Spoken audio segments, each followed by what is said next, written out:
अस्सलाम वालेकुम एवरीवन। इस लेक्चर में हम स्टार्ट करेंगे वोकैबुलरी का। अच्छा, पार्ट ए में उन्होंने वर्ड्स मीनिंग्स के लिए कहा है। वर्ड्स मीनिंग्स हमने कर लिए। इंग्लिश में करना है तो आप आसानी से वो कर सकते हैं, गूगल कर सकते हैं, नॉट अ प्रॉब्लम। जो आपने खुद से करना है, जिसमें आपको हेल्प चाहिए, वो है सेंटेंसेस। हमारे पास वही चैप्टर में से कुछ वर्ड्स हैं जिनके हमने सेंटेंसेस बनाने हैं। पहला वर्ड है एम्पल। एम्पल का मतलब होता है काफी, यानी प्लेंटी। ठीक है, इसके लिए हम करेंगे we have ample time to prepare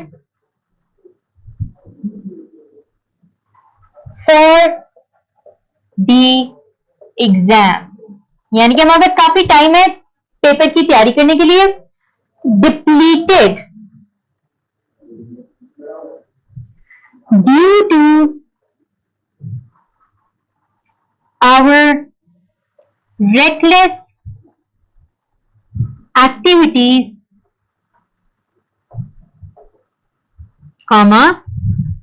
natural resources will soon be depleted. Deplete का मतलब होता है खत्म हो जाना, ठीक है। कि और हमारी रेकलेस का मतलब है बिल्कुल जिसमें एहतियात ना की जाए, बिल्कुल क्या कहते हैं, रूथलेसली इस्तेमाल करने वाले, बगैर एहतियात के, आउट ऑफ कंट्रोल जो हमारी एक्टिविटीज हैं, सरगर्मियां हैं, उनकी वजह से हमारी जो नेचुरल रिसोर्सेज हैं, कुदरती वसाइल, वो हमारे खत्म हो जाएंगे। आगे है critical. Hard work is critical for success. critical का मतलब तो बहुत ज्यादा जरूरी होना, तो मेहनत कामयाबी के लिए बहुत अहम है, बहुत जरूरी है। Current, looking at the current weather, I do not think it will rain today. जी, इसका क्या मतलब हो गया? इसका मतलब हो गया कि करंट वेदर, यानी जो अभी फिलहाल जो मौसम है, उस पर देखते हुए मुझे तो नहीं लगता कि आज बारिश होगी। अब हम करते हैं next sentence.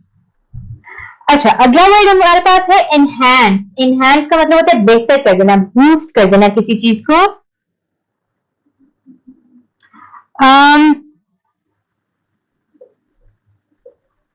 These books will enhance your knowledge about geography. यानी कि ये किताबें आपकी ज्योग्राफिया के बारे में जो आपकी नॉलेज है, उसको, आपका जो इल्म है, उसको बढ़ाएंगी, उसको एनहांस करेंगी। आगे हमारे पास वर्ड है ऑप्टिमम। थोड़ा नीचे करके इसको लिख देते हैं। ऑप्टिमम यानी कि बेहतरीन, ज्यादा से ज्यादा। You must